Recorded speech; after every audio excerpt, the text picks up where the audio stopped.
Hello students, welcome to LRNR classes. আমি অনিরুদ্ধ সাধুকা, তোমাদের ভৌতবিজ্ঞানের শিক্ষক। আজ আমরা ক্লাস 10-এর চ্যাপ্টার 8.4 অর্থাৎ অজৈব রসায়নের অ্যামোনিয়া সম্পর্কে আলোচনা করব। আজকে কেবলমাত্র অ্যামোনিয়াটাই আলোচনা হবে। দেখো, অ্যামোনিয়া কী জিনিস, অ্যামোনিয়া কী জিনিস সেটা আমরা সবাই জানি। অ্যামোনিয়া একটা গ্যাস। অ্যামোনিয়া জানতে গেলে কিছু বেসিক জিনিস জানতে হবে যে অ্যামোনিয়া কী জিনিস, অ্যামোনিয়া কীরকম দেখতে হয়। অ্যামোনিয়া বর্ণহীন হয়, অর্থাৎ অ্যামোনিয়ার কিন্তু কোনো কালার হয় না। আর কি হয় না, তীব্র ঝাঁঝালো হয়। অর্থাৎ অ্যামোনিয়াকে বুঝবো কী করে যে কোথাও অ্যামোনিয়া আছে? অ্যামোনিয়ার গন্ধ একদম তীব্র ঝাঁঝালো গন্ধযুক্ত একটা কিন্তু গ্যাস। এই গন্ধটা অনেকটা কীরকম, আমাদের পাবলিক টয়লেটে যে গন্ধটা বেরোয় সেটা হচ্ছে আমাদের অ্যামোনিয়ার গন্ধ। তাহলে আশা করি তোমরা বুঝতে পেরেছো যে অ্যামোনিয়ার গন্ধটা কতটা তীব্র ঝাঁঝালো। আচ্ছা, আর কি? আর অ্যামোনিয়া বেসিক হচ্ছে বায়ু অপেক্ষা অনেক হালকা হয়। অ্যামোনিয়া কি বায়ু থেকে অনেক হালকা হয়। আচ্ছা, অর্থাৎ অ্যামোনিয়া সবসময় নিচের সারফেসে থাকবে, হালকা যে ওপরের সারফেসে থাকবে, নিচের সারফেসে কিন্তু থাকবে না। অ্যামোনিয়া কী হবে, ওপর দিকে উঠে চলে যাবে, বায়ুকে নিচের দিকে ঠেলে দিয়ে। অর্থাৎ কী হয়, এর বাষ্প ঘনত্ব দেখো, এটা কিন্তু খুব ইম্পর্টেন্ট জিনিস। অ্যামোনিয়ার বাষ্প ঘনত্ব হচ্ছে 8.5। আর কি হয় দেখো, অ্যামোনিয়া জলে অত্যন্ত দ্রাব্য, অর্থাৎ অ্যামোনিয়া জলে খুব দ্রবীভূত হতে পারে। দেখো কি বলছে যে এসটিপিতে 1 আয়তন জলে প্রায় 1150 আয়তন অ্যামোনিয়া দ্রবীভূত হতে পারে। তাহলে এই গেল আমাদের অ্যামোনিয়া সম্পর্কে বেসিক কিছু কথা। এবার আমরা চলে যাব আমাদের যে সিলেবাসে জিনিস আছে, যে এই অ্যামোনিয়াকে আমরা কিভাবে উৎপন্ন করব। দেখো, অ্যামোনিয়াকে দুভাবে উৎপন্ন করা হয়, একটা হচ্ছে পরীক্ষাগার প্রস্তুতি, একটা হচ্ছে শিল্প প্রস্তুতি। অ্যামোনিয়া কিন্তু আমাদের দৈনন্দিন জীবনে অনেক হিউজ ব্যবহার আছে। কোথায়? যে ইউরিয়া সার তৈরি হয়, এই ইউরিয়া সার তৈরির ক্ষেত্রে কিন্তু অ্যামোনিয়া লাগে, অর্থাৎ এটা সার হিসেবে ব্যবহৃত হয়।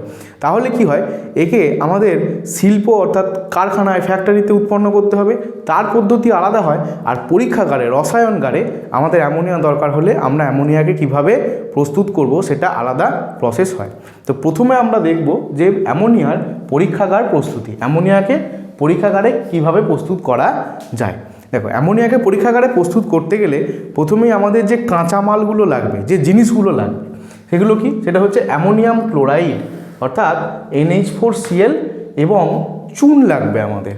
কি লাগবে? চুন। সেটা আমাদের কলি চুন হতে পারে, অর্থাৎ ক্যালসিয়াম হাইড্রোক্সাইড CaOH, অথবা কি হতে পারে, পোড়া চুন CaO, ক্যালসিয়াম অক্সাইড। যে কোনো এক প্রকার চুনেই কিন্তু আমাদের কাজ মিটে যাবে। অর্থাৎ আমাদের মেন জিনিস হচ্ছে অ্যামোনিয়াম ক্লোরাইড লাগবে, আর যে কোনো একটা চুন আমাদের লাগবে। দেখো কীভাবে সেট আপ করা হয়, কীভাবে করা হয় এবার আমরা আসবো।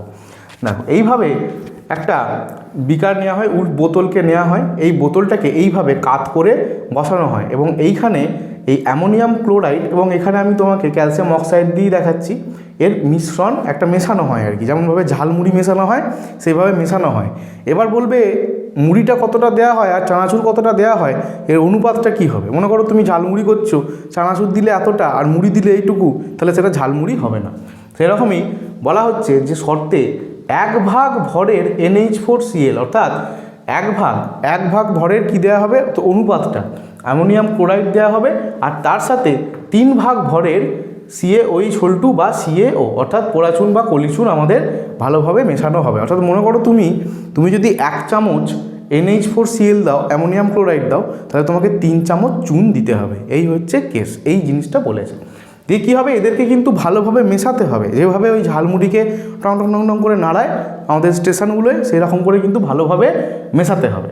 এবার এই মিশ্রণটিকে যদি আমরা ধীরে ধীরে উত্তপ্ত করি, অর্থাৎ নিচে আস্তে আস্তে আগুন দিয়ে গরম করতে থাকি, তাহলে কিন্তু আস্তে আস্তে অ্যামোনিয়া গ্যাস আমাদের উৎপন্ন হবে। এবার দেখো কিভাবে করা হয়। এইভাবে আমাদের এখানে মিশ্রণটা রইল, অ্যামোনিয়াম ক্লোরাইড এবং আমাদের পোড়াচুনের মিশ্রণ, ক্যালসিয়াম অক্সাইডের মিশ্রণ। এবার এইখানে কি একটা বুনসেন বার্নার দিয়ে বা স্পিরিট ল্যাম্প দিয়ে আমরা এখানে আস্তে আস্তে এটাকে গরম করতে শুরু করলাম। এর ফলে কি হবে, এখান থেকে অ্যামোনিয়া গ্যাস বেরোতে থাকবে, এখান থেকে অ্যামোনিয়া গ্যাস বেরোবে এবং এর সঙ্গে জলীয় বাষ্প H2O আর NH3। আচ্ছা, অ্যামোনিয়ার সংকেত হচ্ছে NH3, এটা আমরা জানি। এখান থেকে কি তৈরি হবে, গ্যাস আকারে অ্যামোনিয়া তৈরি হবে, আর জলটা জলীয় বাষ্প আকারে গ্যাস আকারে উৎপন্ন হতে থাকবে। এবার এইটা কি হবে, এখান দিয়ে আসতে থাকবে, এখান দিয়ে কর্কের সাহায্যে একটা নল লাগানো থাকবে। এই নলের মধ্যে দিয়ে জলীয় বাষ্প এবং অ্যামোনিয়া গ্যাস এই বিকারে এসে ভর্তি হবে। কোথায় ভর্তি হবে? এই বিকারে এসে এখানে জমা হবে। এবার এই বিকারে জমা হতে হতে কী হবে? এটা ওপর দিকে উঠবে, যেহেতু অ্যামোনিয়া হালকা আর এখানটা ভর্তি হলে ওপর দিকে যাবে। এবার এই জিনিসটা কি? এই জিনিসটা হচ্ছে আমাদের ক্যালসিয়াম অক্সাইডের একটা তারজালি, ক্যালসিয়াম অক্সাইডের একটা স্তম্ভ। ক্যালসিয়াম অক্সাইড দিয়ে একটা তারজালি করা হয় বা একটা স্তম্ভ করা হয়। এর মধ্যে দিয়ে আমাদের এই অ্যামোনিয়া, এখানে অ্যামোনিয়া আর জলীয় বাষ্প, এই দুটোকে কিন্তু এর মধ্যে দিয়ে পাঠানো হয়। এর ফলে কি হয়? দেখো, তোমার টার্গেট অ্যামোনিয়া, কিন্তু এখানে তুমি শুধু অ্যামোনিয়া পাওনি, অ্যামোনিয়ার সঙ্গে কি পেয়ে গেছো? অ্যামোনিয়ার সঙ্গে জলীয় বাষ্প পেয়ে গেছো। অর্থাৎ অ্যামোনিয়াটা কি হবে? অ্যামোনিয়াটা হবে আর্দ্র অ্যামোনিয়া, অর্থাৎ ওর মধ্যে জল আছে। এবার যে করে হোক এই জলটাকে আমাকে বার করতে হবে, শুধু আমার অ্যামোনিয়া লাগবে। তাই এখান দিয়ে যখন যাবে তখন কি হবে? যে ক্যালসিয়াম অক্সাইড এ কিন্তু জলকে আকর্ষণ করে, এর জলের প্রতি খুব বেশি আসক্তি। কি হয় না, ক্যালসিয়াম অক্সাইড CaO এ জলের সঙ্গে বিক্রিয়া করে উৎপন্ন করে ক্যালসিয়াম হাইড্রোক্সাইড, ক্যালসিয়াম হাইড্রোক্সাইড উৎপন্ন করে। অর্থাৎ ক্যালসিয়াম অক্সাইড জল দেখতে পেলেই কি করবে? ক্যালসিয়াম হাইড্রোক্সাইডে উৎপন্ন হয়ে যাবে। অর্থাৎ কি হবে? দেখো, এখান থেকে তাহলে আমার কি হয়ে গেল? জলটা অপসারণ হয়ে গেল। তাহলে আমরা এই উপরে, এর উপরে আমরা কি পাচ্ছি না, আমরা শুষ্ক NH3 পাচ্ছি, অ্যামোনিয়া পাচ্ছি। সেই কারণে এইখানে আমাদের ক্যালসিয়াম অক্সাইডের একটা স্তম্ভ ব্যবহার করা হয়। এবার এই অ্যামোনিয়াটা এইখানে নল দিয়ে বাইরে বেরোতে থাকবে, এইখানে নল দিয়ে কি হবে? বাইরে বেরোতে থাকবে অ্যামোনিয়া, শুধুমাত্র অ্যামোনিয়া, এখানে কিন্তু আর জল নেই। এবার কি হবে? এখানে একটা বিকারকে আমি এরকম উল্টো করে এর মাথায় ক্ল্যাম্পের সাহায্যে আটকে রাখবো। তাহলে এখানে আমাদের অ্যামোনিয়া সংগ্রহ হবে। কি করে হবে? একটু আগেই আমরা দেখলাম যে কি হয়, অ্যামোনিয়া বায়ু অপেক্ষা হালকা হয়। তাহলে যদি হালকা হয় তাহলে অ্যামোনিয়া কোন দিকে জমা হতে থাকবে? অ্যামোনিয়া এর উপরের সারফেসে জমা হতে থাকবে, অ্যামোনিয়া এই উপরটায় জমা হতে শুরু করবে। আর বায়ু কি হবে? বায়ু নিচের দিকে নামতে শুরু করবে। অর্থাৎ এই ওপর দিকটায় কি ভর্তি হবে? অ্যামোনিয়া গ্যাস ভর্তি হবে, আর এখানগুলো ফাঁকা আছে, এখান দিয়ে বায়ু বেরিয়ে যেতে থাকবে। এইভাবে কিন্তু অ্যামোনিয়াকে আমাদের সংগ্রহ করা হয়। এবার আমরা যে বললাম পুরোটা, এটা হচ্ছে এইভাবে প্রসেসটা করা হয় পরীক্ষাগারে। তাহলে এই যে আমাদের NH4Cl আর CaO দুজনের মধ্যে বিক্রিয়া করে অ্যামোনিয়া উৎপন্ন হলো, তার কি দেখতে হবে আমাদের? তার আমাদের সমীকরণ দেখতে হবে। দেখো সমীকরণ, দেখো সমীকরণে যেটা এইখানে প্রসেসটা করা আছে তার সমীকরণটা হচ্ছে পোড়াচুন দিয়ে এই সমীকরণটা। দেখো 2NH4Cl এর সঙ্গে CaO এরা বিক্রিয়া করছে, বিক্রিয়া করার ফলে কি হচ্ছে? দেখো, এই ক্যালসিয়াম এখানকার ক্লোরাইডকে প্রতিস্থাপন করে দিচ্ছে, অর্থাৎ ক্যালসিয়াম ক্লোরাইড উৎপন্ন হয়ে যাচ্ছে, এরা দুজন পালিয়ে যাচ্ছে। তার ফলে কে পড়ে রইল? আমাদের এখানে একটা অক্সিজেন পড়ে রইল, আর এখানে কে পড়ে রইল? NH4 পড়ে রইল। এই NH4 থেকে কি হলো? NH4 থেকে দেখো NH3 আলাদা হয়ে গেল, NH3 আমাদের আলাদা হয়ে গেল, আর এখানে একটা অক্সিজেন আর এখান থেকে আমাদের হাইড্রোজেন মিলে আমাদের জলীয় বাষ্প তৈরি হয়ে গেল। এইভাবে কিন্তু আমাদের অ্যামোনিয়া তৈরি হয়ে গেল। দেখো আমাদের টার্গেট কী ছিল? অ্যামোনিয়া, অ্যামোনিয়া তৈরি হলো এবং তার সঙ্গে আমাদের অবস্ট্যাকেলকে তৈরি হলো, জলীয় বাষ্প তৈরি হলো। আচ্ছা, এখানে একটা কথা বলে রাখি, NH4Cl এবং CaO অর্থাৎ অ্যামোনিয়াম ক্লোরাইড এবং ক্যালসিয়াম অক্সাইড এরা দুজনেই কিন্তু সলিড স্টেটে থাকে, অর্থাৎ এরা কঠিন গুঁড়ো গুঁড়ো আকারে থাকে। সেখান থেকে কি হয়? ক্যালসিয়াম ক্লোরাইড আমাদের তৈরি হয় একটা গুঁড়ো কঠিন পদার্থ, আর এই দুটো গ্যাস উৎপন্ন হচ্ছে। এই গেল আমাদের ক্যালসিয়াম অক্সাইড দিয়ে অ্যামোনিয়া প্রস্তুতির রাসায়নিক বিক্রিয়া। এবার আমরা প্রথমে বলেছি যে কি আমরা কেবলমাত্র ক্যালসিয়াম অক্সাইড নয়, ক্যালসিয়াম হাইড্রোক্সাইডের মধ্যে দিয়ে মাধ্যমেও কিন্তু আমরা অ্যামোনিয়া তৈরি করতে পারি। দেখো তার বিক্রিয়া কী হবে? কলিচুন যদি ব্যবহার করি, দেখো 2NH4Cl + CaOH2, এখান থেকেও একই জিনিস হবে, ক্যালসিয়াম ক্লোরিনকে নিয়ে পালাবে, দিয়ে তৈরি হয়ে যাবে ক্যালসিয়াম ক্লোরাইড। আর কি তৈরি হবে? এখানে NH4 থেকে NH3 তৈরি হয়ে যাবে, আর অক্সিজেন আর হাইড্রোজেন পড়ে রইল, ওরা মিলে কিন্তু আমাদের জল তৈরি করবে, অর্থাৎ জলীয় বাষ্প তৈরি করবে। এখানেও কিন্তু অ্যামোনিয়া গ্যাস তৈরি হবে এবং এখানেও কিন্তু আমাদের জলীয় বাষ্প তৈরি হবে। আমাদের টার্গেট জিনিস তৈরি হলো, তার সঙ্গে অবস্ট্যাকেল তৈরি হয়ে গেল। এই টোটাল রিয়াকশানটা কোথায় ঘটছে? এই টোটাল রিয়াকশানটা কিন্তু এই বিকারটার মধ্যে ঘটছে। এবার এখান থেকে কি হচ্ছে? এখান থেকে আমাদের অ্যামোনিয়া এবং জলীয় বাষ্প এই বিকারে যাচ্ছে। এবার এই বিকারে CaO স্তম্ভ দ্বারা অর্থাৎ ক্যালসিয়াম অক্সাইড স্তম্ভ দ্বারা জলকে শোষণ করে আমাদের আর্দ্র NH3কে, আর্দ্র অ্যামোনিয়াকে শুষ্ক করে নেওয়া হচ্ছে, অর্থাৎ জলটাকে অপসারণ করে দেওয়া হচ্ছে। অর্থাৎ এখানে আমাদের যে জলটা উৎপন্ন হলো সেই জলটাকে আমরা ক্যালসিয়াম অক্সাইড দিয়ে নিয়ে গিয়ে ক্যালসিয়াম হাইড্রোক্সাইড উৎপন্ন হয়ে গেল, ফলে জল টোটাল ফিনিশ, জলীয় বাষ্প টোটাল ফিনিশ হয়ে গেল গেল, কে পড়ে রইল আমাদের অ্যামোনিয়া পড়ে রইল। অ্যামোনিয়া এখানে জমা হতে থাকলো।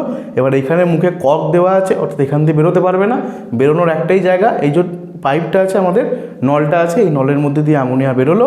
অ্যামোনিয়া এখানে বেরিয়ে কি হবে, অ্যামোনিয়া যেহেতু বায়ুর থেকে হালকা তাই উপরের পাটটায় অ্যামোনিয়া জমা হবে এবং বায়ু নিচের দিকে বেরিয়ে আসতে থাকবে। এটাকে বলা হয় আমাদের বায়ুর নিম্ন অপসরণ। এইভাবে কিন্তু আমরা অ্যামোনিয়াকে পরবর্তীকালে খানিকক্ষণ প্রসেসটা হওয়ার পর এটাকে তুলে নিয়ে গিয়ে এর মুখে এইভাবে ঢাকা দিয়ে আমরা সোজা করে দেবো, ফলে বিকারটা হয়ে যাবে পুরো অ্যামোনিয়া গ্যাসের বিকার। এইভাবে আমরা গ্যাসকে সংগ্রহ করতে পারবো। দেখো গ্যাসের সংগ্রহতে কি বলা আছে, অ্যামোনিয়া গ্যাস বায়ুর থেকে হালকা হওয়ায় চুনস্তম্ভ থেকে নির্গত শুষ্ক অ্যামোনিয়া গ্যাস নির্গম নলের ওপরে উপর করে বসানো গ্যাস জারের বায়ুর নিম্ন অপসরণ দ্বারা সংগ্রহ করা হয়। অর্থাৎ এখানে কে সরে আসছে নিচের দিকে, বায়ু।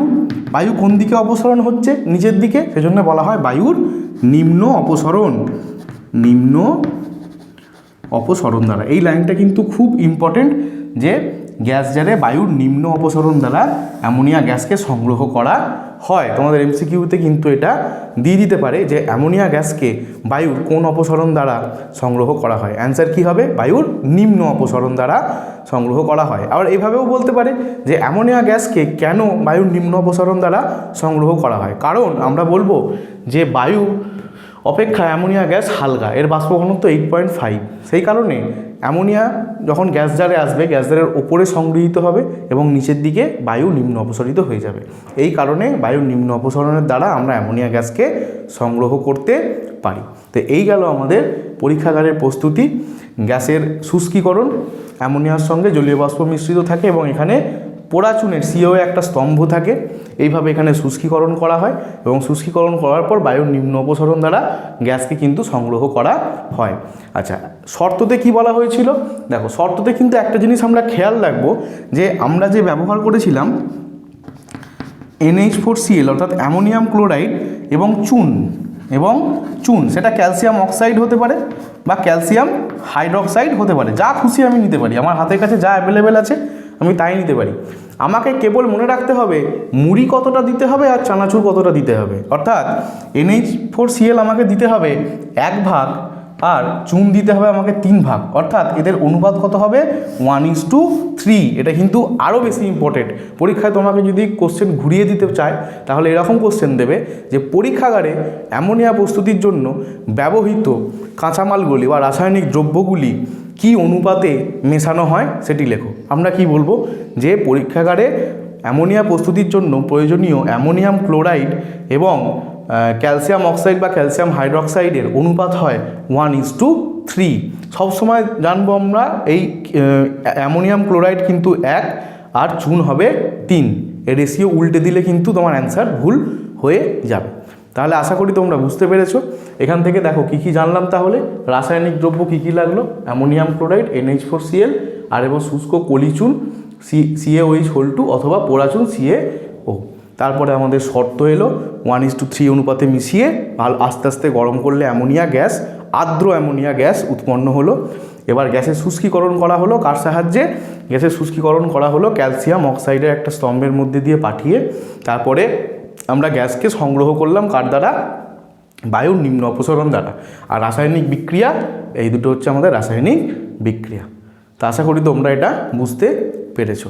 এবার আমরা চলে যাব অ্যামোনিয়ার শুষ্কীকরণ কেবলমাত্র ক্যালসিয়াম অক্সাইড দিয়ে কেন করা হয়। আরও অন্যান্য অনেক রাসায়নিক পদার্থ আছে যারা জলকে টানতে ভালোবাসে, যেমন গাঢ় H2SO4, তাকে কেন ব্যবহার করা হয় না। ভ্যানাডিয়াম ভেন্টক্সাইড, কেন তাকে ব্যবহার করা হয় না। কেবলমাত্র এই শুষ্কীকরণের জন্যে, অর্থাৎ শুষ্কীকরণের জন্যে কেবলমাত্র ক্যালসিয়াম অক্সাইডের স্তম্ভকেই কেন ব্যবহার করা হয়, তার কারণ আমরা এবার দেখব। দেখো এবার আমরা অ্যামোনিয়ার শুষ্কীকরণে কেবলমাত্র ক্যালসিয়াম অক্সাইড কেন ব্যবহার করা হয় সেটা আমরা দেখব, অন্য কিছু ব্যবহার করা হয় না কেন। দেখো শুষ্কীকরণের জন্য আর কি কি ব্যবহার করা যেতে পারে, গাঢ় H2SO4 ব্যবহার করা যেতে পারে, অনার্দ্র CaCl2 ব্যবহার করা যেতে পারে, আর P2O5 ফসফরাস পেন্টক্সাইডও আমাদের ব্যবহার করা যেতে পারে। কিন্তু আমরা এগুলোকে ব্যবহার করতে পারি না। এর কারণ কি? দেখো, নর্মাল যখন ক্যালসিয়াম অক্সাইড দিয়ে আমাদের শুষ্কীকরণ করা হয় তখন কি করে, দেখো আমরা কি পড়লাম যে ওই যে গ্যাস জারটা ছিল ওই গ্যাস জারে অ্যামোনিয়া আর আমাদের জলীয় বাষ্প উৎপন্ন হয়েছে। এবার সেখানে তার জালি দেওয়া হলো, তার ফলে এখান থেকে কি বেরোলো, শুধুমাত্র শুষ্ক NH3 বেরোলো, এই জলটা ডিজলভ হয়ে গেল, এই জলটা কি হলো, ক্যালসিয়াম অক্সাইডে পরিণত হয়ে গেল। এবার এটা হলো আমাদের ক্যালসিয়াম অক্সাইড। এবার প্রথম পয়েন্ট দেখো, গাঢ় H2SO4 আমরা কেন ব্যবহার করতে পারি না? বলছে গাঢ় H2SO4 এর সাথে অ্যামোনিয়া নিজেই বিক্রিয়া করে অ্যামোনিয়াম সালফেট উৎপন্ন করে ফেলবে। দেখো, যদি আমি এই জায়গাতে গাঢ় H2SO4 এর একটা স্তম্ভ ব্যবহার করতে পারি কোনো প্রকারে, তাহলে কি হবে, গাঢ় H2SO4 জলকে তো টেনে নেবেই, তার সঙ্গে অ্যামোনিয়া কি করবে, অ্যামোনিয়া গাঢ় H2SO4 এর সঙ্গে বিক্রিয়া করে আমাদের অ্যামোনিয়াম সালফেট লবণ উৎপন্ন করে দেবে। অর্থাৎ আমরা এন্ড পয়েন্টে গিয়ে কিন্তু আর অ্যামোনিয়া পাবো না, আমরা কি পেয়ে যাব, NH4 অর্থাৎ অ্যামোনিয়াম সালফেট এই লবণটা পেয়ে যাব। তাহলে আমরা যেটাকে চাইছিলাম সেটা কিন্তু আর পেলাম না। অ্যামোনিয়া নিজেই কি করবে, গাঢ় সালফিউরিক অ্যাসিডের সঙ্গে বিক্রিয়া করে অ্যামোনিয়াম সালফেট উৎপন্ন করে দেবে। তাহলে এখান থেকেই বুঝতে পারা গেল যে আমরা গাঢ় সালফিউরিক অ্যাসিডকে ব্যবহার করতে পারবো না। দেখো, এবার আমাদের অনার্দ্র CaCl2 একে কেন ব্যবহার করা হয় না? অনার্দ্র CaCl2 কী করবে, জলকে তো টানে, জলকে টেনে ও নিজে আর্দ্র হয়ে যেতে খুব ভালোবাসে। কিন্তু শুধু জলকে টেনেই ও থেমে থাকে না, ও কী করবে, দেখো জলকে টেনে নিয়ে ও নিজে আর্দ্র ক্যালসিয়াম ক্লোরাইডে পরিণত হয়ে যাবে। এবার এই আর্দ্র ক্যালসিয়াম ক্লোরাইডের সাথে অ্যামোনিয়া কি করবে, যুত যৌগ উৎপন্ন করবে, যার সংকেত হবে CaCl2.8NH3। অর্থাৎ একটা এরকম যদি ক্যালসিয়াম ক্লোরাইড থাকে তার 8 দিকে এরকম 8টা অ্যামোনিয়া যুক্ত হয়ে একটা যুত যৌগ উৎপন্ন করে দেবে। তার ফলে কি হবে, আমাদের যে টার্গেট এলিমেন্ট অ্যামোনিয়া, সেই অ্যামোনিয়াকে কিন্তু আমরা আবারও পেলাম না। সেই কারণে কি হবে, আমাদের অনার্দ্র CaCl2 ব্যবহার করা যাবে না, যেভাবে গাঢ় H2SO4 ব্যবহার করা যাবে না। আচ্ছা, আরও একটা উদাহরণ, ফসফরাস পেন্টক্সাইড P2O5, একে কেন ব্যবহার করা যাবে না? দেখো, P2O5 এর সাথে এর কি হয়, অ্যামোনিয়াম ফসফেট উৎপন্ন করে দেয়। এরও সেই একই কেস, জলকে তো টানছেই, জলের সঙ্গে তো রিয়াকশন করছেই, তার সঙ্গে অ্যামোনিয়া কী করবে, অ্যামোনিয়াও P2O5 এর সঙ্গে বিক্রিয়া করে নেবে, দিয়ে কী উৎপন্ন করবে, আমাদের অ্যামোনিয়াম ফসফেট অর্থাৎ NH4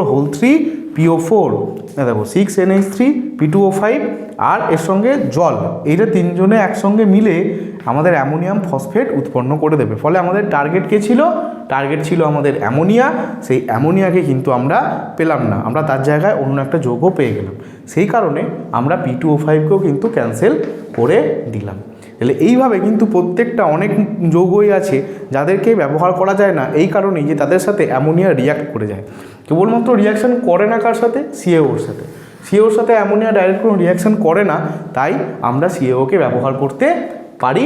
কার জন্যে, অ্যামোনিয়া শুষ্কীকরণের জন্যে। আশা করি তোমরা ব্যাপারটা বুঝতে পেরেছো।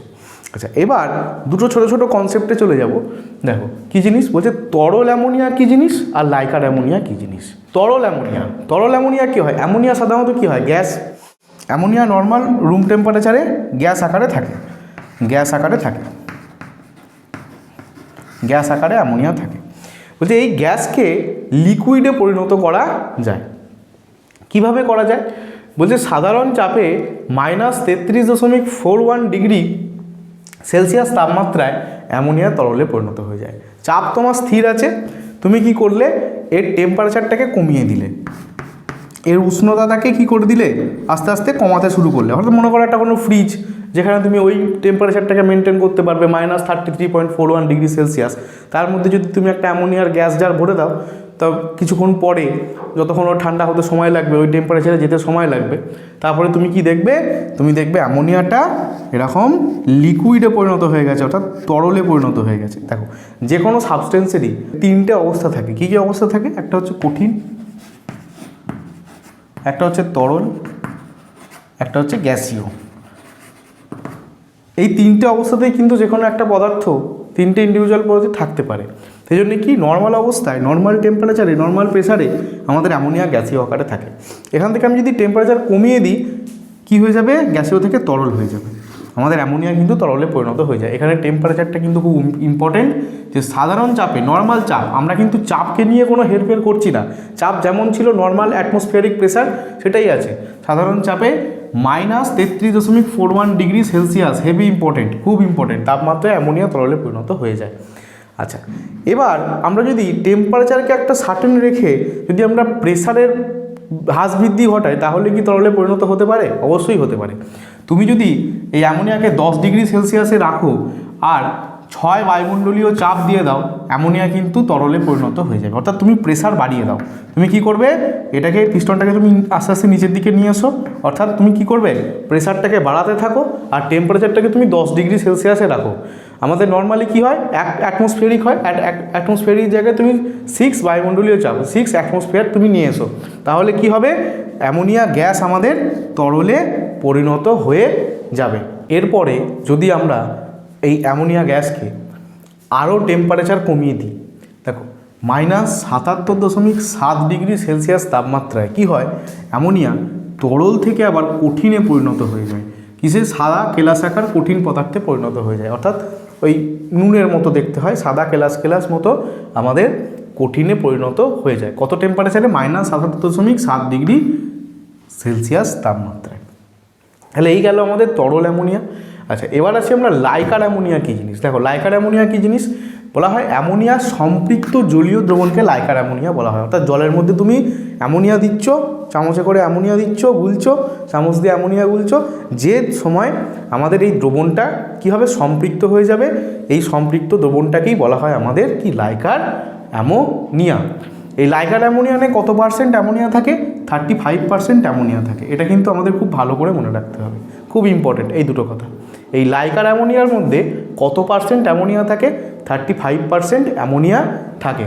আর এই লাইকার অ্যামোনিয়ানের আপেক্ষিক গুরুত্ব কত হয়? 0.88 হয়। কত হয়? 0.88। তাহলে এই গেল আমাদের লাইকার অ্যামোনিয়া। এবার এই লাইকার অ্যামোনিয়া এটাও কিন্তু লিকুইড, এটাও কিন্তু লিকুইড, অর্থাৎ তরল, জলের সঙ্গে গোলা, লিকুইড আর তরল অ্যামোনিয়া। আচ্ছা, এবার তোমরা আমাকে ভেবে দেখো যে এই তরল অ্যামোনিয়া আর এই লাইকার অ্যামোনিয়া এদের মধ্যে পার্থক্য কী আছে? দুটোই তো লিকুইড। তরল অ্যামোনিয়া টোটালটাই অ্যামোনিয়া। অর্থাৎ তুমি মনে করো একটা গ্লাসে তরল অ্যামোনিয়া রেখেছো, টোটালটাই কি থাকবে? অ্যামোনিয়া থাকবে। এটাই কি? টোটাল অ্যামোনিয়া গ্যাসটাই তরলে পরিণত হয়েছে। আর লাইকার অ্যামোনিয়া কী হবে? লাইকার অ্যামোনিয়া হচ্ছে এটা একটা দ্রবণ বলতে পারো। এটা একটা কি? দ্রবণ। কি হয় এতে? এতে জল আছে আর তার সঙ্গে NH3 আছে, অ্যামোনিয়া আছে। NH3 কত পার্সেন্ট আছে? 35% আমাদের অ্যামোনিয়া আছে, তার সঙ্গে বাকিটা কি? জল আছে। তাহলে আমরা এইভাবে বলতে পারি যে লিকুইড অ্যামোনিয়া হচ্ছে এটা শুধুমাত্র অ্যামোনিয়া, 100% এখানে অ্যামোনিয়া আছে, শুধুমাত্র ফর্মটা কী আকারে আছে? তরল আকারে আছে অ্যামোনিয়া, গ্যাস আকারে না থেকে তরল আকারে। আর লাইকার অ্যামোনিয়া কি? লাইকার অ্যামোনিয়া হচ্ছে অ্যামোনিয়া জলের সঙ্গে দ্রবীভূত হয়ে আছে। অ্যামোনিয়ার পরিমাণ কত? 35% অ্যামোনিয়া জলে দ্রবীভূত হয়ে আছে। এই হলো বেসিক পার্থক্য তরল অ্যামোনিয়া এবং লাইকার অ্যামোনিয়ার মধ্যে। আচ্ছা, এইখানে একটা গুরুত্বপূর্ণ জিনিস তোমরা দেখো, তোমরা জেনে থাকবে যে হিমায়ক গ্রুপে, কোল্ড স্টোরেজে, আমাদের ফ্রিজে, এই হিমায়ক গ্রুপে রেফ্রিজারেটর হিসেবে অ্যামোনিয়া, লিকুইড অ্যামোনিয়াকে ব্যবহার করা হয়। কেন ব্যবহার করা হয়?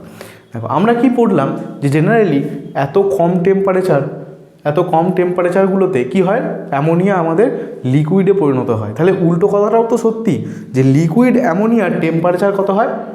-33.41 ডিগ্রি সেলসিয়াস বা তার নিচে। ঠিক? তাহলে আমরা যদি লিকুইড অ্যামোনিয়া কোথাও ব্যবহার করি, তাহলে সেই লিকুইড অ্যামোনিয়া কি হবে? খুব ঠান্ডা হবে। সেই কারণে কোল্ড স্টোরেজে বা আমাদের রেফ্রিজারেটরে হিমায়ক গ্রুপে কিন্তু লিকুইড অ্যামোনিয়াকে ব্যবহার করা হয় তার এই ঠান্ডা ধর্মের জন্য। লিকুইড অ্যামোনিয়াকে, গ্যাস অ্যামোনিয়া ব্যবহার করা হয় না, লিকুইড অ্যামোনিয়াকে ব্যবহার করা হয়। কারণ লিকুইড অ্যামোনিয়া অবশ্যই ঠান্ডা হবে, তার টেম্পারেচার কত হবে? এত বা এতর নিচে হবে। আচ্ছা, আশা করি তোমরা বুঝতে পেরেছো যে কেন আমাদের শুষ্কীকরণের জন্যে এইগুলো ব্যবহার করা হয় না। আর তারপরে আমাদের তরল অ্যামোনিয়া আর লাইকার অ্যামোনিয়া কী জিনিস এবং এদের মধ্যে বেসিক ডিফারেন্স কী জিনিস তোমরা বুঝতে পেরেছো।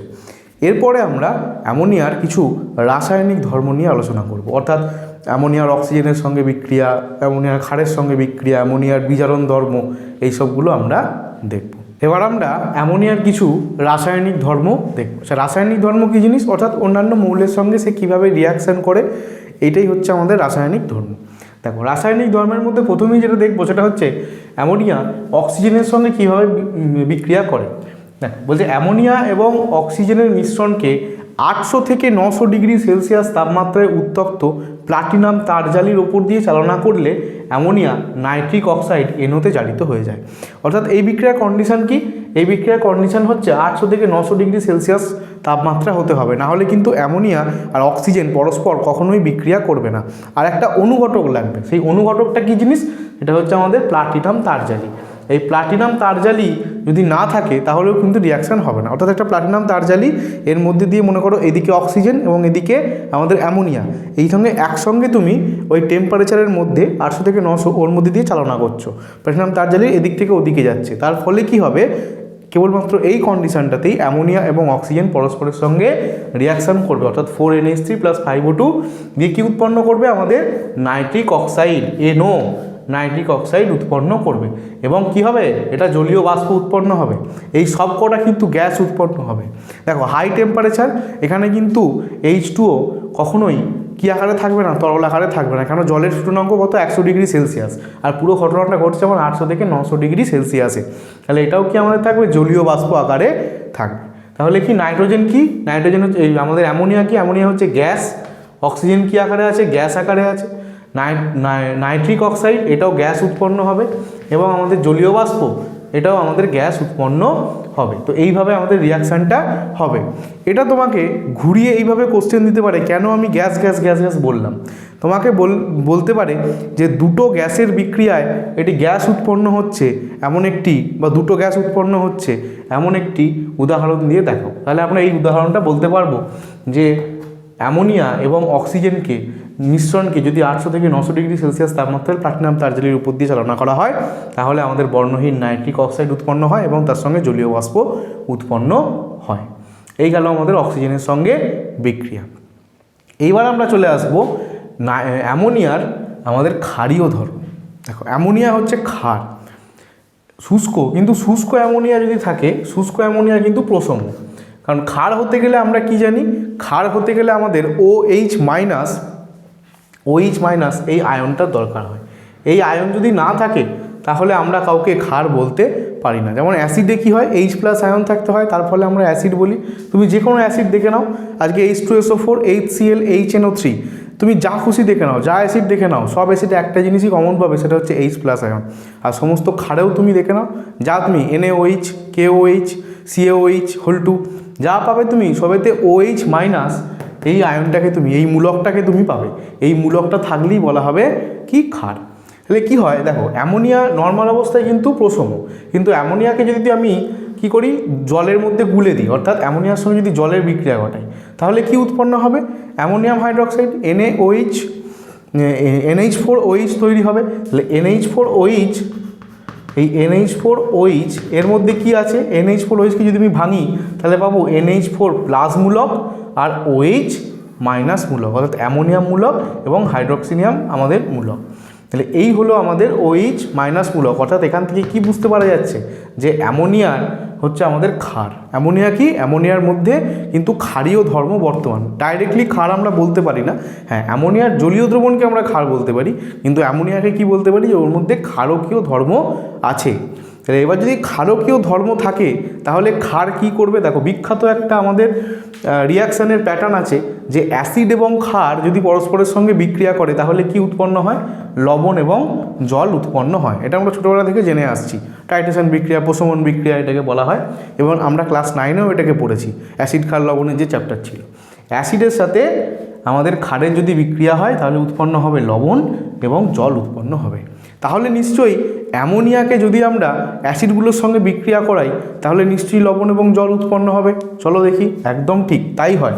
দেখো NH3 অ্যামোনিয়া যদি HCl হাইড্রোক্লোরিক অ্যাসিডের সঙ্গে প্রথমে রিয়াকশান করবে, তার ফলে কি তৈরি করবে, NH4Cl অ্যামোনিয়াম ক্লোরাইড উৎপন্ন করবে। এটা কি, এটা হচ্ছে একটা লবণ, এটা একটা লবণ উৎপন্ন হলো।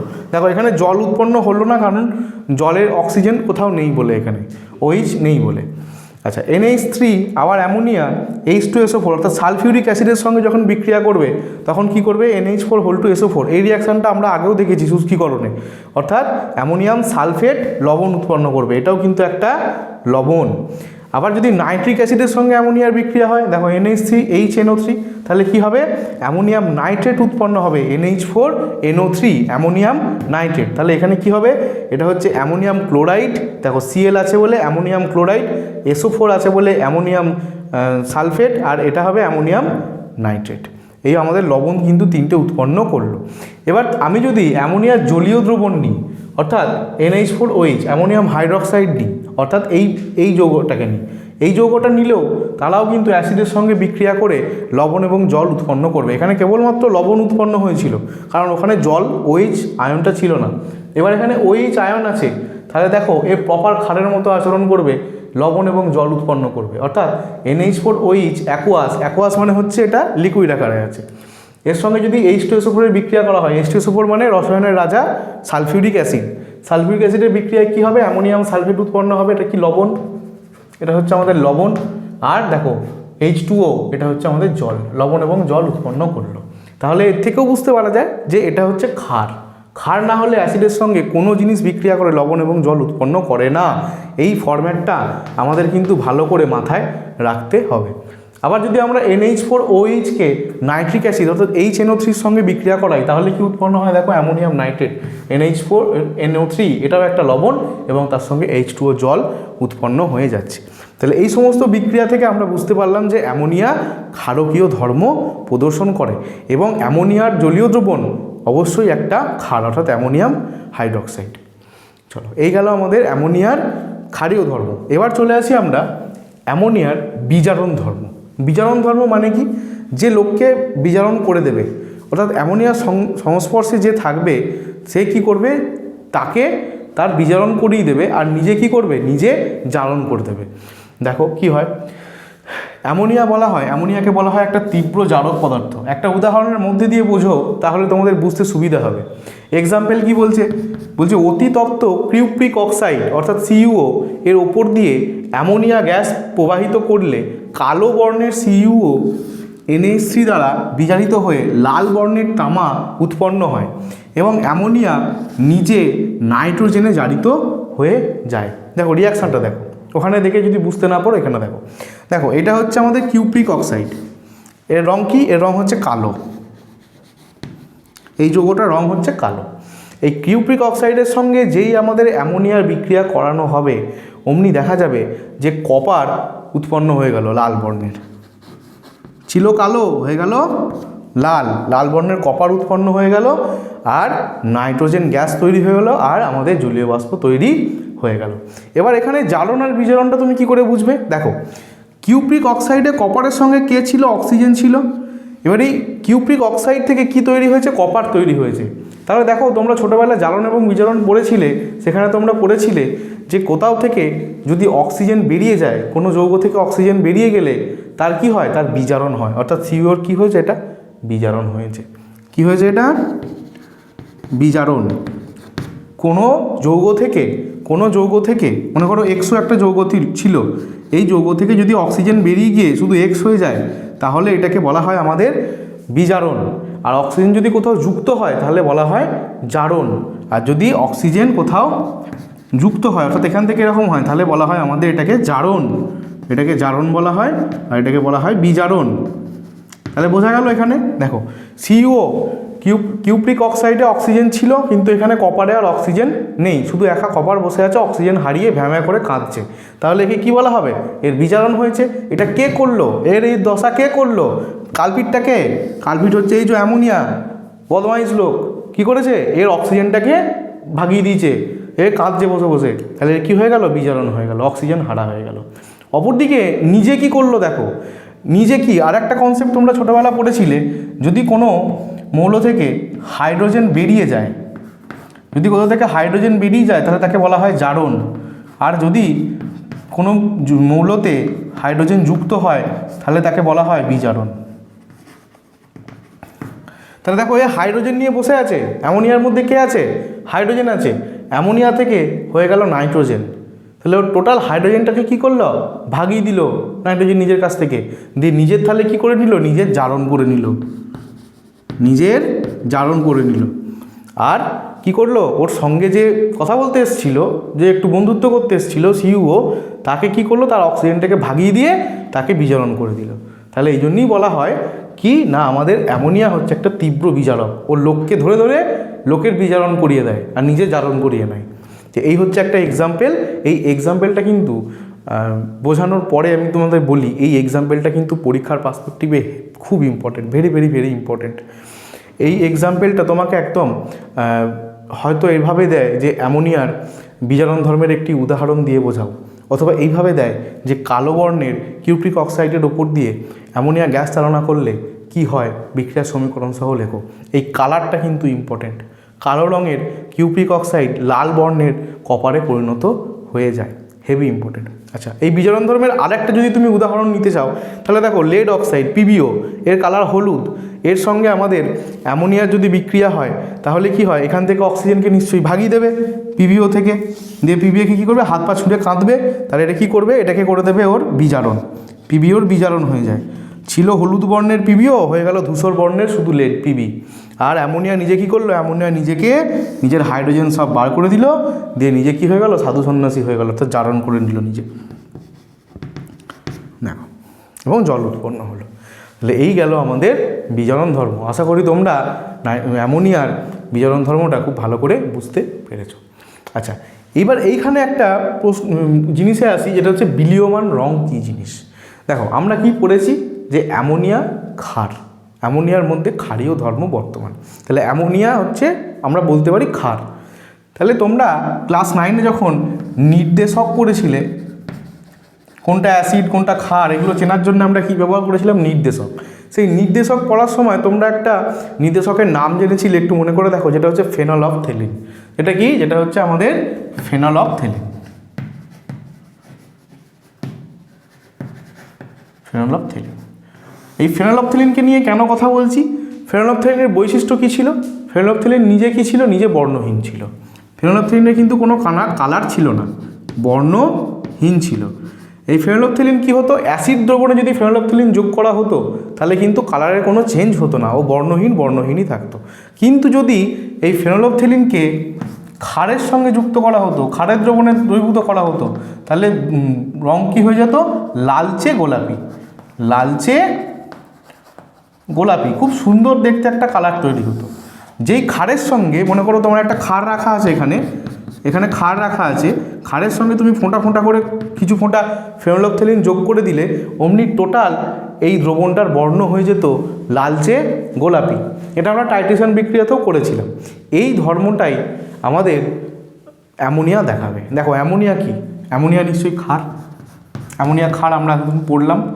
এই তাহলে ক্ষারের সঙ্গে যদি আমাদের ফেনলফথেলিন যোগ করা হয় তাহলে এই যে দ্রবণটা থাকবে, মনে করো একটা জায়গাতে আমি অ্যামোনিয়া নিয়েছি, অ্যামোনিয়ার জলীয় দ্রবণ নিয়েছি, অর্থাৎ অ্যামোনিয়ার ক্ষারীয় জলীয় দ্রবণ, অর্থাৎ এটা নিয়েছি আমরা NH4OH, ammonium hydroxide. Ammonium hydroxide একটা বিকারে নিয়েছি, এই বিকারে আমি ফোঁটা ফোঁটা করে ফেনলফথেলিন যোগ করেছি, তাহলে কিছুক্ষণ পরে দ্রবণটা রং কী হয়ে যাবে, লালচে গোলাপি হয়ে যাবে। এই যে কালারটা হলো, এই কালারটাকেই বলা হয় আমাদের বিলীয়মান রং। অনেকটাই চকের কালারের মতো হয়, কিন্তু অনেক ডিপ হয় কালারটা, খুব সুন্দর দেখতে লাগে কালারটা। দেখো অ্যামোনিয়ার ক্ষারীয় জলীয় দ্রবণে কয়েক ফোঁটা ফেনলফথেলিন যোগ করলে দ্রবণের বর্ণ লালচে গোলাপি হয়। কালারটা কিন্তু ইম্পর্টেন্ট, বর্ণ কী হয়, লালচে গোলাপি হয়। একেই বিলীয়মান রং বলে। কেন, সব থেকে বড় কোশ্চেন হচ্ছে কেন বিলীয়মান রং বলে এটাকে, কারণ কি, বিলীয়মান, এটা অদ্ভুত নাম। বিলীয়মান মানে কি, মানে যে খানিকক্ষণ পরে বিলিয়ে যায়, অদৃশ্য হয়ে যায়। কেন বলা হয়, দেখো ইন্টারেস্টিং জিনিস কি হয়, স্কুলে যখন ল্যাবরেটরিতে টেস্ট করানো হয় বা আমাদের সময় হয়েছিল, তখন টিচার এই বিলীয়মান রং তৈরি করে আমাদের সাদা শার্টে দিয়ে দিয়েছিলেন। একদম মানে গোলাপির কালার তোমার পুরো সাদা শার্টে হয়ে যাবে। তো তুমি ভয় পেয়ে যাবে যে আমার জামার কী হবে, জামাটা আমার নষ্ট হয়ে গেল। কিন্তু কি হবে, 5 মিনিট কি 10 মিনিট পরে আস্তে আস্তে দেখবে তোমার কালারটা ফেড হতে শুরু করলো। মনে করো তুমি কারুর গায়ে, তোমার বন্ধু একটা নতুন সাদা রঙের জামা কিনেছে, তুমি এরকম বালতি করে ওর গায়ে বিলীয়মান রং এরকম ছড়িয়ে দিয়েছো, বন্ধু রেগে কাঁই কাঁই করছে। কিন্তু কিছুক্ষণ পরে দেখা গেল কাঁই কাঁই করছে, তুমি ছুটে পালিয়ে যাও, কাউকে কিছু বলার নেই বলে এবার গাছের তলায় বসে ফুঁপিয়ে ফুঁপিয়ে কাঁদছে বেচারা। খানিকক্ষণ পরে দেখলো যে রঙটা আস্তে আস্তে ফেড হচ্ছে, ও তো জানে না ব্যাপার, রঙটা আস্তে আস্তে ফেড হচ্ছে এবং খানিকক্ষণ পরে দেখলো কোনো গোলাপি কালারই আর নেই, পুরো সাদা যেমন জামা ছিল সেরকমই হয়ে গেছে। অর্থাৎ কালারটা কোথাও কী হয়ে গেল, কালারটা কোথাও উপে গেল, কালারটা উধাও হয়ে গেল, এই রঙটা উধাও হয়ে যায়। এই জন্যই এর নাম হয় বিলীয়মান রঙ। কেন উধাও হয়? কারণ আমাদের অ্যামোনিয়া, দেখো এটা কি ছিল, এটা কার জলীয় দ্রবণ, অ্যামোনিয়ার জলীয় দ্রবণ, অর্থাৎ NH4OH আছে এই দ্রবণটার মধ্যে। এবার এখান থেকে কি হয়, অ্যামোনিয়া অত্যন্ত উদ্বাহী পদার্থ হয়। যেমন আমরা কর্পূর দেখেছি না, কর্পূরকে খোলা রেখে দিলে কি হয়, উপে যায়, তেমন অ্যামোনিয়াও কিন্তু অত্যন্ত উদ্বাহী পদার্থ হয়। যেমন পেট্রোলকে তুমি খোলা রেখে দাও, দেখো উপে চলে যাবে, তেমনই অ্যামোনিয়াও কিন্তু খুব উদ্বাহী পদার্থ হয়। অর্থাৎ তুমি যদি অ্যামোনিয়াকে খোলা রেখে দাও, অ্যামোনিয়া কিন্তু আস্তে আস্তে উপে চলে যাবে জলীয় দ্রবণ থেকে। তাহলে মনে করো এই জলীয় দ্রবণ থেকে যদি তোমার অ্যামোনিয়াই চলে যায়, তাহলে কে পড়ে রইলো, জল। জল কি, জল কি ক্ষার? জল ক্ষার নয়, জল হচ্ছে প্রশম। তাহলে প্রশম দ্রবণে ফেনলফথলিন আবার কি হবে, ও বর্ণহীন হয়ে যাবে। অর্থাৎ ফেনলফথলিন ক্ষার পাচ্ছে না আর, তাহলে রঙটা কেন লালচে গোলাপি থাকবে, লালচে গোলাপি তো আর রঙ থাকবে না। যেই প্রশম দ্রবণে চলে আসবে ফেনলফথলিন, ও আবার বর্ণহীন হয়ে যাবে। অর্থাৎ তখন মনে হবে রঙটাই উপে গেছে, আসলে রঙ উপে না, উপেকে চলে গেল, উপে অ্যামোনিয়া চলে গেল। তার ফলে দ্রবণটা কি ছিল, ক্ষার ছিল, ক্ষার থেকে প্রশম হয়ে গেল অ্যামোনিয়া চলে যাওয়ার ফলে। আর প্রশম দ্রবণে ফেনলফথলিন কি বর্ণহীন হয়, সেই কারণে টোটাল রঙটাই আমাদের বর্ণহীন হয়ে গেল। এই জন্যেই কিন্তু এই বিলীয়মান রঙকে বিলীয়মান রঙ বলা হয়। কোশ্চেন আসতে পারে তোমাদের পরীক্ষায় যে বিলীয়মান রঙের এইরূপ নামকরণের কারণ কি। আশা করি তোমরা পুরো ব্যাপারটা বুঝতে পেরেছো। এবার আমরা একটা খুব গুরুত্বপূর্ণ পোর্শন নিয়ে আলোচনা করব, যেটা হচ্ছে অধঃক্ষেপণ বিক্রিয়া। এখান থেকে কিন্তু খুব কোশ্চেন আসেই আসে, খুব ইম্পর্টেন্ট জিনিস এবং খুব ইন্টারেস্টিং জিনিস। দেখো ভালো করে দেখো, বলছে অ্যামোনিয়া জলীয় দ্রবণ Al3+, Fe2+, Fe3+, Cr3+ এবং Zn2+, এই আয়নযুক্ত দ্রবণের সঙ্গে যদি বিক্রিয়া করে তাহলে কি হয়, অদাব্য ধাতব হাইড্রক্সাইডের অধঃক্ষেপ উৎপন্ন হয়। আর এই অধঃক্ষেপগুলো কি হয়, বিভিন্ন কালারের হয়। অধঃক্ষেপগুলো বিভিন্ন মজার মজার কালারের হয়, কোনোটা বাদামি, কোনোটা সবুজ, এরকম কালারের হয়, কোনোটা জেলির মতো। এই অধঃক্ষেপ উৎপন্ন করে। এবার এই অধঃক্ষেপগুলো দেখেই কিন্তু জলীয় দ্রবণে উপস্থিত ধাতব ক্যাটায়নটি শনাক্ত করা যায়। মানে মনে করো তুমি তোমাকে একটা সলিউশন দেওয়া হয়েছে বা তোমাকে একটা স্যাম্পেল দেওয়া হয়েছে, তুমি কিসের লবণ জানো না, বলা হয়েছে এটা একটা লবণ, এটা একটা ধাতুর লবণ, এটা একটা ধাতুর লবণ। এবার সেই লবণে কি আছে তুমি জানো না, অর্থাৎ মনে করো FeCl3, FeSO4, কার লবণ কী লবণ আমরা কিন্তু কিচ্ছু জানি না। মানে এর মধ্যে Fe2+ আয়ন আছে, Fe3+ আয়ন আছে না, মনে করো এই যে লবণটা অ্যালুমিনিয়াম আছে, ক্যাটায়নগুলো Al3+ আছে না, কপার Cu2+ আছে, এগুলো আমরা কিচ্ছু জানি না। তোমাকে একটা র্যান্ডামলি স্যাম্পেল দেওয়া হয়েছে, দিয়ে তোমাকে বলতে হবে তুমি পরীক্ষা করে শনাক্ত করে বলো যে এইগুলো কিসের ধাতু, কিসের লবণ, কোন ধাতুর লবণ বা কোন ক্যাটায়নের লবণ, তোমাকে এটা বলতে হবে। তুমি কি করবে, তুমি ওই ধাতব যে লবণগুলো থাকবে তোমাকে দেওয়া হয়েছে, ওই ধাতব লবণটাকে অ্যামোনিয়াম হাইড্রক্সাইডের সঙ্গে রিয়াকশান করাবে। কার সাথে রিয়াকশান করাবে, NH4OH, অর্থাৎ অ্যামোনিয়াম হাইড্রক্সাইডের সাথে রিয়াকশান করাবে। তার ফলে কি হবে, ধাতব যে ধাতুরই লবণ হোক সেই ধাতুর একটা হাইড্রক্সাইড উৎপন্ন হবে এবং ওই হাইড্রক্সাইডটা কি হবে, নিচে অধঃক্ষেপ হয়ে পড়বে। মনে করো তুমি একটা টেস্ট টিউবে রিয়াকশান করছো, তুমি অ্যামোনিয়াম হাইড্রক্সাইড নিয়েছো এবং তার মধ্যে তোমাকে যে স্যাম্পেলটা দেওয়া হয়েছে ওইটা এরকম মিশিয়েছো, দেওয়ার ফলে তুমি দেখবে এর নিচে একখানা অধঃক্ষেপ পড়ছে, এর নিচে একখানা থকথকে, যেমন মনে করো এই বালি আর জল গুড়লে বালি কী হয়, গ্লাসের নিচে তোমার টেস্ট টিউবের নিচে জমা হবে, ওই রকম জমা হতে থাকছে। এটা কি বলা হয় আমাদের অধঃক্ষেপ, এটা কি বলা হয় আমাদের অধঃক্ষেপ। অর্থাৎ নিচে যেটা পড়ে থাকে, যেটা এই দ্রবণটার সঙ্গে গোলে না, অর্থাৎ বালি কি জলের সঙ্গে গোলে না, এই গলবে না, এটা কি বলা হবে আমাদের অধঃক্ষেপ। এবার এই অধঃক্ষেপগুলো কি হবে না, হাইড্রক্সাইডের অধঃক্ষেপ হবে। যে ধাতুই থাকুক, যে ধাতুর লবণটা তৈরি হয়েছিল, একটা ধাতুর লবণ তোমাকে দেওয়া হয়েছিল, এই ধাতুরই সেই ধাতুরই হাইড্রক্সাইড উৎপন্ন হবে। সেই ধাতুর কি উৎপন্ন হবে, হাইড্রক্সাইড উৎপন্ন হবে। দেখো সেই ধাতব হাইড্রক্সাইড উৎপন্ন হবে এবং নিচের দিকে তীর মানে এটা নিচের দিকে জমা হতে থাকবে, এটা অধক্ষেপ হবে এবং অ্যামোনিয়ার লবণ তৈরি হবে, অ্যামোনিয়ার একটা লবণ তৈরি হবে। এই হচ্ছে আমাদের প্যাটার্ন, আমাদের রিয়াকশানের প্যাটার্ন, এই প্যাটার্ন অনুযায়ী চলবে। এবং কি ইন্টারেস্টিং জিনিস না, এই যে অধক্ষেপগুলো পড়বে, এই অধক্ষেপগুলো বিভিন্ন বর্ণের হবে, বিভিন্ন কালারিং হবে। তাই তোমাকে মনে করো একটা স্যাম্পেল দিয়েছে, তুমি জানো না কি, সেই স্যাম্পেলটার সঙ্গে তুমি NH4OH এর রিয়াকশান করিয়েছো, তার ফলে তুমি দেখলে এর নিচে যে অধক্ষেপটা পড়লো সেটা বাদামি কালারের হলো। এই যে অধক্ষেপটা পড়লো সেটা বাদামি কালারের হলো। তুমি তখন কি বলবে? তুমি তখন বলবে তাহলে নিশ্চয়ই এখানে Fe3+ ক্যাটায়ন আছে, Fe3+, অর্থাৎ লোহার একটা আমাদের ফেরিক ক্লোরাইড বা ফেরিক Fe3+ এর একটা লবণ আমরা নিয়েছি। তাহলে এইভাবে তুমি পড়ো। দেখো FeCl3 অর্থাৎ ফেরিক ক্লোরাইডের সঙ্গে যদি অ্যামোনিয়াম হাইড্রক্সাইডের রিয়াকশান হয় তাহলে ফেরিক অক্সাইড উৎপন্ন হচ্ছে, এর অধক্ষেপ তৈরি হচ্ছে, কী বর্ণের? বাদামি বর্ণের অধক্ষেপ তৈরি হচ্ছে এবং অ্যামোনিয়াম ক্লোরাইড উৎপন্ন হচ্ছে। এরকমভাবে আমরা বলতে পারি ফেরাস সালফেট, ফেরাস আর ফেরিকের মধ্যে কি পার্থক্য? ফেরাসে হয় Fe2+ আর ফেরিকে হয় Fe3+।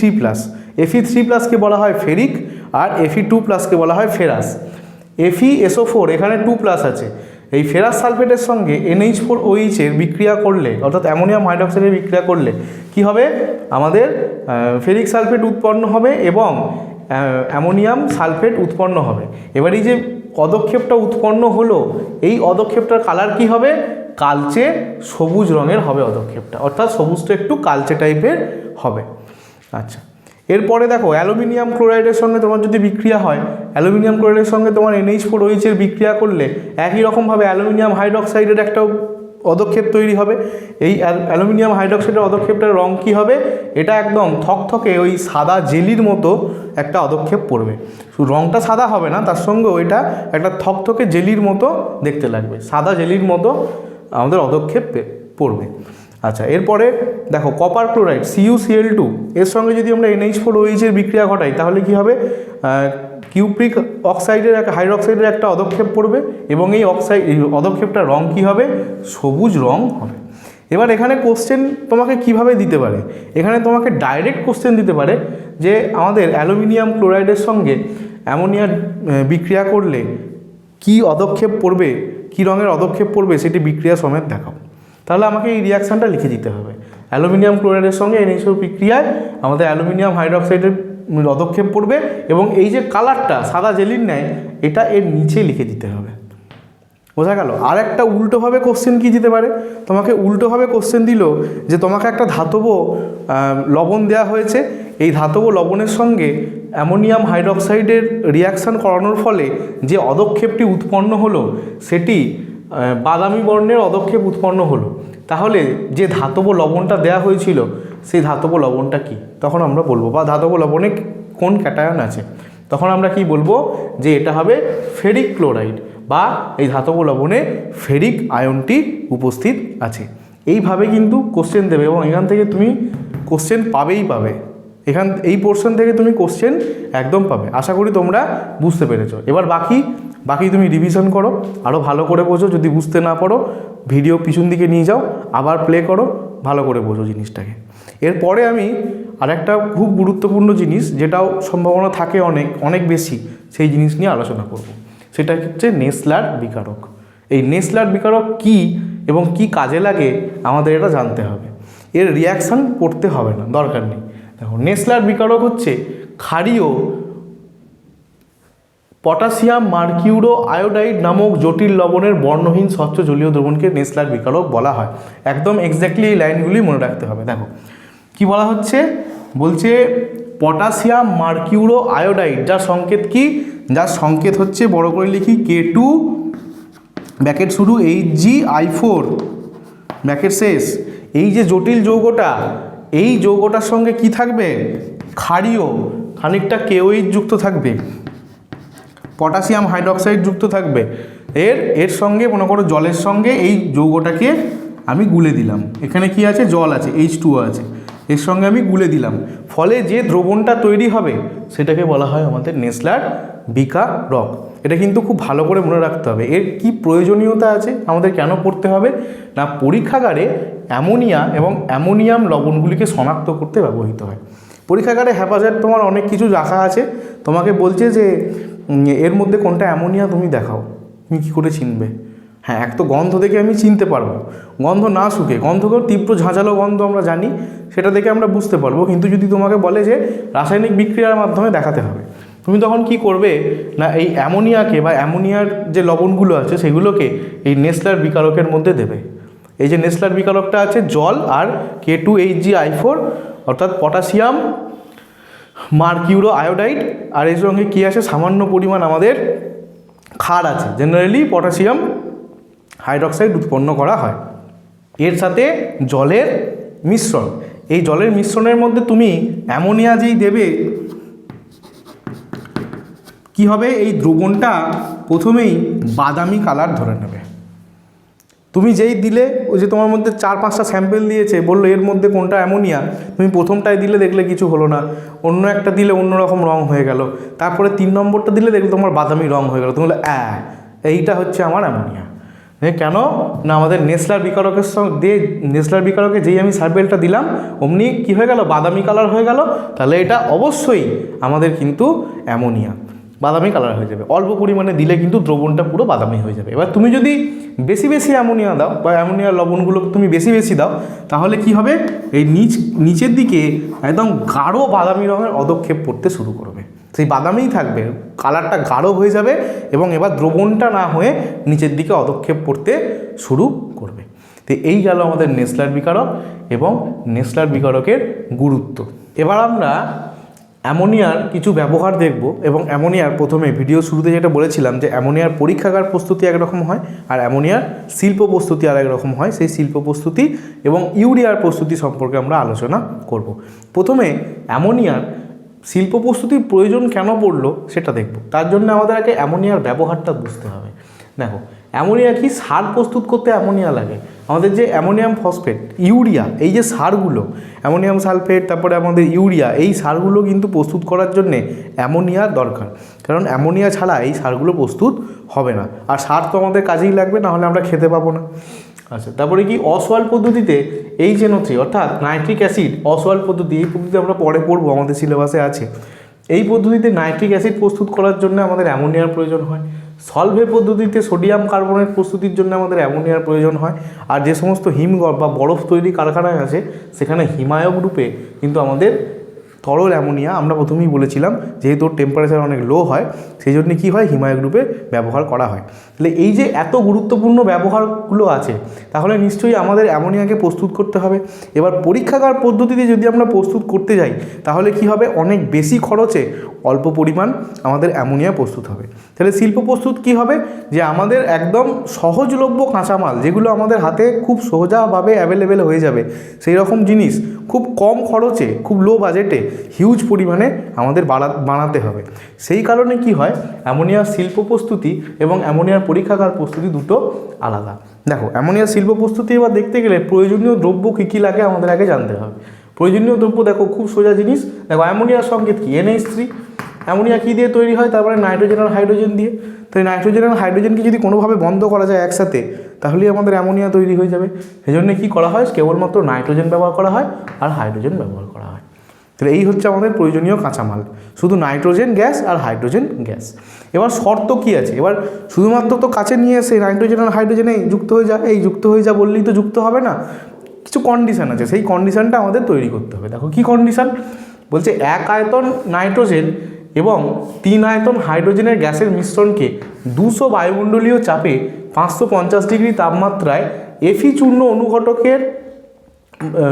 চূর্ণ অনুঘটক আর মলিবেডনাম অনুঘটক অথবা 1% K2O এবং 3% Al2O3 উদ্দীপকের উপর দিয়ে চালনা করলে অ্যামোনিয়া গ্যাস উৎপন্ন হয়ে যায়। অর্থাৎ আমাদের কী কী দিতে হবে, দেখো, আমাদের 200 অ্যাটমসফিয়ারিক প্রেসার দিতে হবে, তার সঙ্গে আমাদের 550 ডিগ্রি সেলসিয়াস টেম্পারেচার দিতে হবে, আর তার সঙ্গে কী করতে হবে, আমাদের লোহা চূর্ণ বা মলিবেডনাম চূর্ণ অনুঘটক দিতে হবে।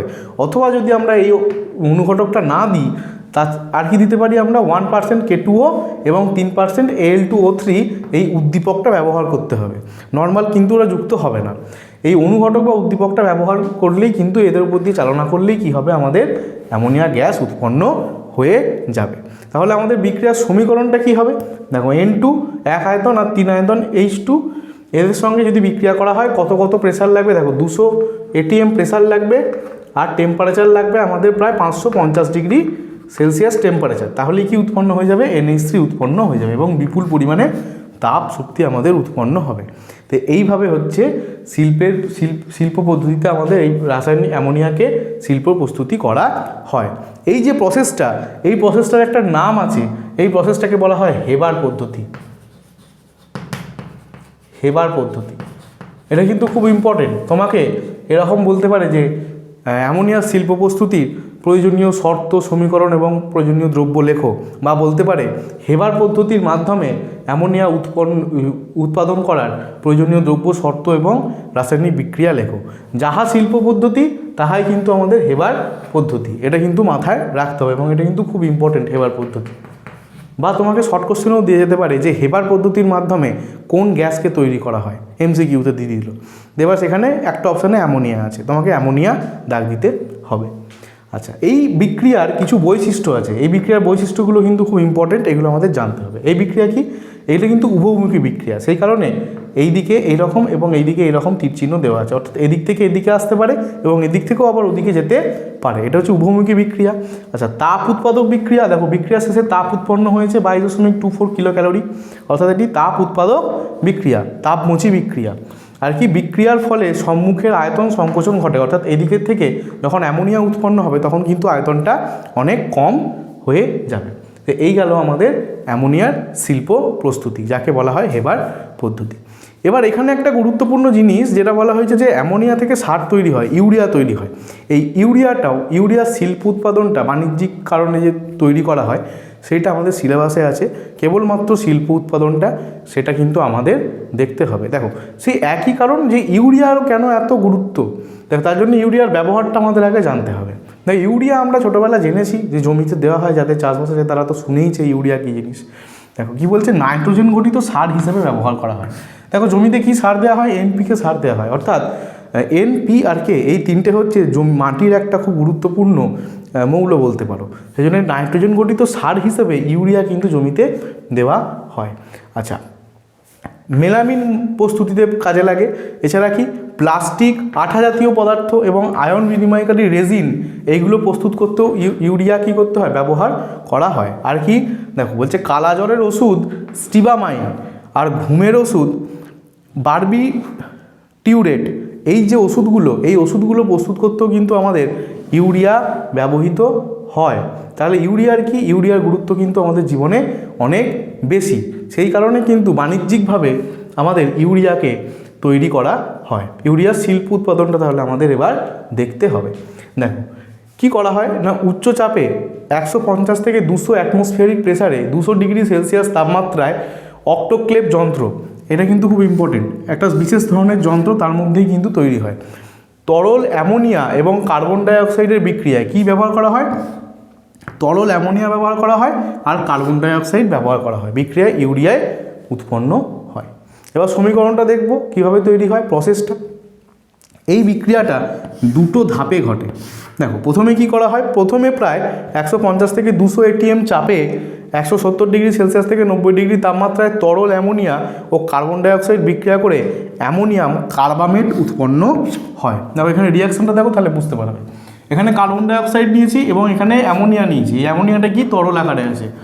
তরল অ্যামোনিয়া এবং কার্বন ডাইঅক্সাইডকে কত দেওয়া হয়েছে, 170 ডিগ্রি সেলসিয়াস থেকে 190 ডিগ্রি সেলসিয়াস তাপমাত্রা দেওয়া হয়েছে এবং প্রায় 150 ATM প্রেসার দেওয়া হয়েছে। এর ফলে কি হয়েছে, আমাদের অ্যামোনিয়াম কার্বামেট তৈরি হয়েছে। এই যে যৌগটা তৈরি হয়েছে NH2COO NH4, এটা কিন্তু ইউরিয়া নয়, এটা হচ্ছে অ্যামোনিয়াম কার্বামেট। অ্যামোনিয়াম কার্বামেট, এই অ্যামোনিয়াম কার্বামেটটা কি হয়, অ্যামোনিয়াম কার্বামেটটা এই অতিরিক্ত চাপ এবং এই অতিরিক্ত টেম্পারেচারে পরে বিয়োজিত হয়ে গিয়ে সেকেন্ড স্টেপে, দ্বিতীয় ধাপে অ্যামোনিয়াম কার্বামেট বিয়োজিত হয়ে ইউরিয়া উৎপন্ন হয়। অর্থাৎ এই যে বিশাল একটা প্রেসার এবং বিশাল একটা উষ্ণতা 170 ডিগ্রি থেকে 190 ডিগ্রি সেলসিয়াস উষ্ণতা আর 200 ATM প্রেসার প্রায়, এইখান থেকে বিয়োজন হয়, দিয়ে আমাদের ইউরিয়া তৈরি হয়ে যায়, ইউরিয়া এবং জল তৈরি হয়। দেখো এটা হচ্ছে ইউরিয়া, তাহলে ইউরিয়ার সংকেত কি? NH2CO NH2, অর্থাৎ এখান থেকে দেখো এটা ছিল NH2COO NH2, এখান থেকে 4 অণু থেকে 2 অণু হাইড্রোজেন বেরিয়ে যাচ্ছে এবং এখান থেকে কি হচ্ছে 1 অণু অক্সিজেন বেরিয়ে যাচ্ছে, অর্থাৎ জলটা এখান থেকে বেরিয়ে যাচ্ছে। তার ফলে অ্যামোনিয়াম কার্বামেট থেকে উৎপন্ন হয়ে যাচ্ছে আমাদের ইউরিয়া। এইভাবে কিন্তু আমাদের ইউরিয়াকে উৎপন্ন করা হয়।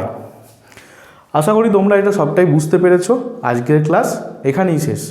তোমাদের পুরো ভিডিওটা যদি খুব ভালো লেগে থাকে তাহলে অবশ্যই তোমরা লাইক করবে, আর এই ভিডিও সংক্রান্ত যদি কোনো ডাউটস থেকে থাকে তাহলে অবশ্যই কমেন্ট সেকশানে আমাকে জানাবে। আর এই ক্লাস সংক্রান্ত যদি আমাদের কোনো নোটস পাওয়ার ইচ্ছা হয় তাহলে প্লে স্টোরে গিয়ে আমাদের অ্যাপ LRNR ডাউনলোড করো, সেখান থেকে তোমরা ইজিলি এগুলো পেয়ে যেতে পারো। ওকে, টাটা, আজকের মতো এখানেই শেষ। আবার দেখা হবে পরবর্তী ভিডিওতে পরবর্তী টপিক নিয়ে।